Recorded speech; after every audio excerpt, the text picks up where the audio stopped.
Perkenalkan, nama saya Sri Ulina. Di sini saya akan menjelaskan sedikit mengenai kekerasan terhadap lansia. Seperti yang kita ketahui, zaman sekarang ini banyak sekali kasus-kasus yang terjadi, khususnya di Indonesia sendiri. Banyak kekerasan-kekerasan yang didapatkan oleh lansia, baik itu kekerasan terhadap fisik, emosional, ataupun yang lainnya. Dan di sini saya akan menjelaskan sedikit mengenai kekerasan terhadap lansia. Menurut penelitian, kekerasan terhadap lansia cenderung terjadi di tempat tinggal mereka sendiri. Sementara itu, pelaku kekerasannya sendiri adalah remaja, orang dewasa, anggota keluarga seperti anak, cucu, menantu, ataupun pasangan hidupnya sendiri. Jenis-jenis kekerasan terhadap lansia cukup beragam, termasuk kekerasan secara fisik, emosional, seksual, eksploitasi, finansial, dan penelantaran, serta mengabaikan kebutuhannya. Hal-hal tersebut dilakukan langsung oleh orang yang bertanggung jawab untuk merawat lansia tersebut.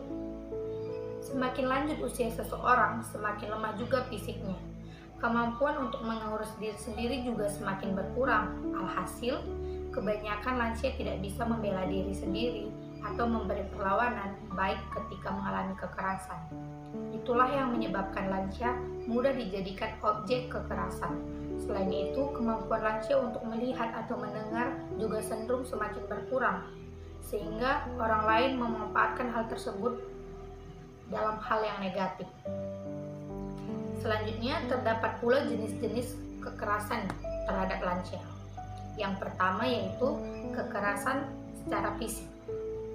Maksudnya kekerasan secara fisik ini adalah kekerasan yang dilakukan sehingga menyebabkan rasa sakit, luka, cacat.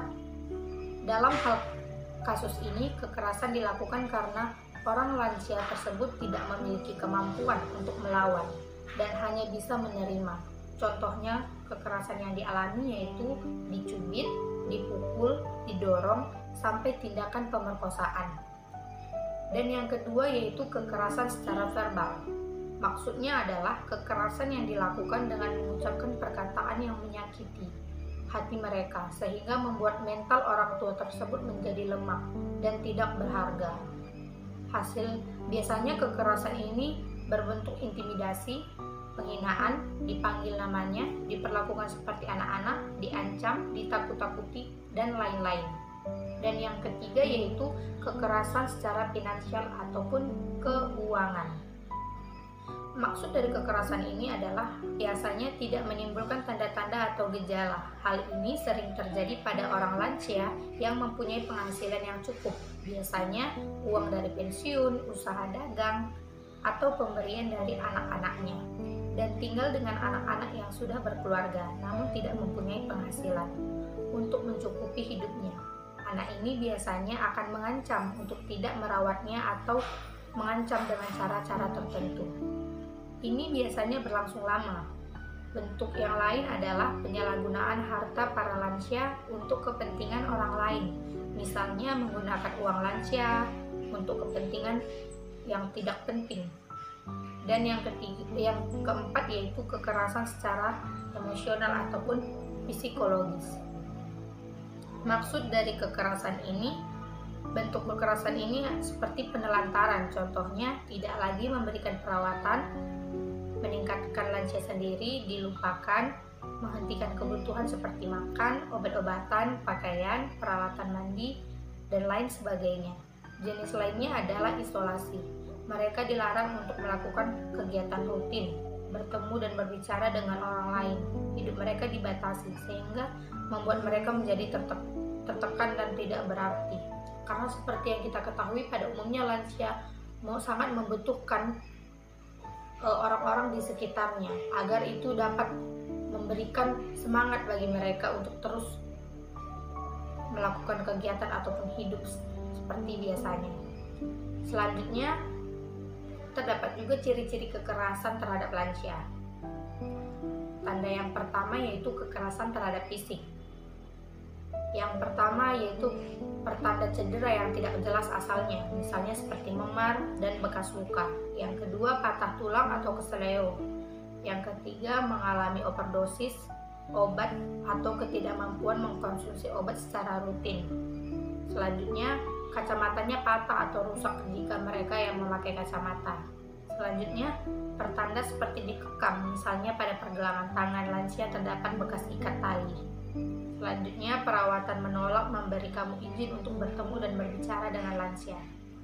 Dan tanda yang kedua yaitu kekerasan yang emosional. Biasanya perawat menunjukkan sikap atau perilaku mengancam dan mengontrol. Perilaku lansia yang menyerupai gejala dementias, misalnya seperti mengisap jari atau berbicara sendiri.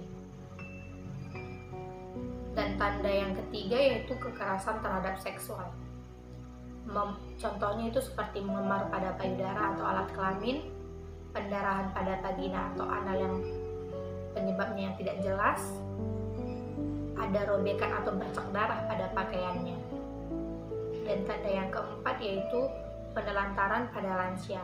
Itu terdiri dari mengalami dehidrasi, malnutrisi, dan penurunan berat badan secara tiba-tiba.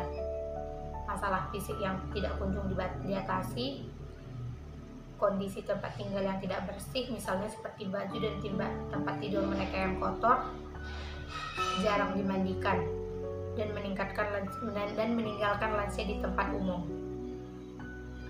Dan tanda yang kelima yaitu eksploitasi finansial pada lansia. Itu terdiri dari pengurangan jumlah uang secara signifikan di rekening bank lansia, perubahan secara tiba-tiba pada kondisi finansial lansia, sering hilangnya uang milik lansia di tempat tinggalnya, perubahan pada surat wasiat, surat kuasa, dan jabatan yang mencurigakan.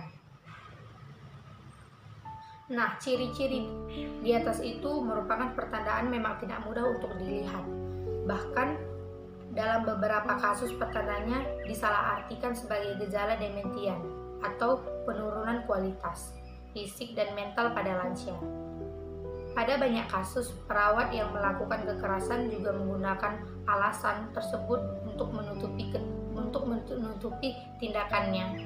Sering terjadinya argumentasi atau ketegangan antara perawat dan lansia, atau perubahan sikap dan perilaku pada lansia yang bisa menjadi petanda umum terjadinya kekerasan yang dilakukan oleh perawat terhadap lansia tersebut. Selanjutnya, faktor risiko kekerasan terhadap lansia. Memang tidak mudah untuk mengurus orang tua yang memiliki kebutuhan yang berbeda-beda, tapi menjadi lansia yang kondisi fisiknya semakin lama semakin menurun juga sulit. Kedua tanggung jawab perawat dan kebutuhan lansia bisa menciptakan situasi di mana kekerasan berisiko tinggi. Tanggung jawab dan tuntutan yang dialami perawat yang semakin lama semakin tinggi seiring dengan menurunnya kondisi lansia bisa menimbulkan stres. Hal tersebut bisa membuat perawat bersikap semakin tidak sabar dan berisiko menelantarkan atau melakukan kekerasan terhadap lansia. Nah, di sini ada beberapa faktor risiko kekerasan terhadap lansia. Yang pertama, perawat mengalami depresi. Yang kedua, perawat tidak mendapatkan dukungan yang cukup. Yang ketiga, perawat memiliki persepsi bahwa mengurus lansia itu merepotkan. Yang keempat, isolasi lansia, di mana perawat dan lansia yang dirawat menghabiskan waktu sendiri bersama setiap waktu. Riwayat kekerasan domestik. Dahulu lansia yang dirawat pernah melakukan kekerasan terhadap perawatnya. Bahkan perawat profesional juga bisa mengalami stres yang berujung pada tindak kekerasan terhadap lansia. Pada kebanyakan kasus, kekerasan terhadap lansia di panti jompo atau dilakukan oleh perawat profesional disebabkan oleh kurangnya pelatihan, memiliki terlalu banyak tanggung jawab, dan memiliki kondisi kerja yang tidak memadai. Nah, dapat kita simpulkan, kekerasan terhadap lansia yang sering terjadi di kalangan kita, bahkan di kalangan umum pun, itu disebabkan karena faktor imunitas tubuh lansia tersebut sudah menurun, sehingga perawat atau anak cucu yang ikut ambil bagian dalam mengurus lansia tersebut dapat mengalami stres, sehingga kekerasan-kekerasan pun terjadi. Dan di sini dapat juga kita simpulkan bahwa mengurus lansia itu tidaklah mudah. Maka dari itu, sebelum kita mengurus lansia, ada baiknya kita melakukan pelatihan terhadap diri kita sendiri, seperti melatih kesabaran kita dan bertanggung jawab atas apa yang kita kerjakan, sehingga nantinya di saat kita mengurus lansia, kita dapat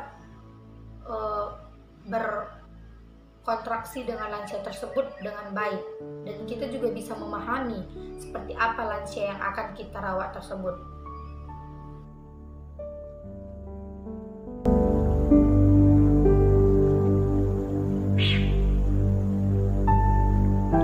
Beredar di medsos hingga viral video seorang pria yang melakukan tindak kekerasan kepada seorang wanita tua di panti jompo.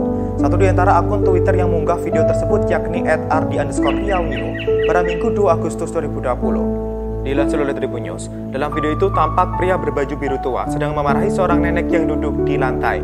Pria itu terlihat menarik erat kaos bagian belakang sang wanita tua sembari menunjuk-nunjuk wajahnya. Wanita tua itu pun terlihat ketakutan. Ia pun sontak menutup wajahnya ketika tangan pria tersebut mengisyaratkan akan memukulnya. Dengan tega, sang pria ternyata benar memukul kepala sang wanita tua itu sebanyak 3 kali. Unggahan itu lantas mendapatkan respons negatif dari warganet. Berdasarkan penelusuran dari tim tribunnews.com pada Senin siang, diketahui insiden dalam video itu terjadi pada 4 tahun silam di Kelebang Besar, Melaka, Malaysia. Dikutip dari malaysiakini.com, video itu sempat viral pada Oktober 2016 silam. Ketua Menteri Malaka Idris Harun mengonfirmasi kebenaran video tersebut. Diketahui, petugas panti jompo yang memukul wanita tua tersebut kini sudah diproses hukum.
Penjelasan dari saya terkait kekerasan terhadap lansia. Semoga penjelasan dari saya dapat bermanfaat bagi kita semua.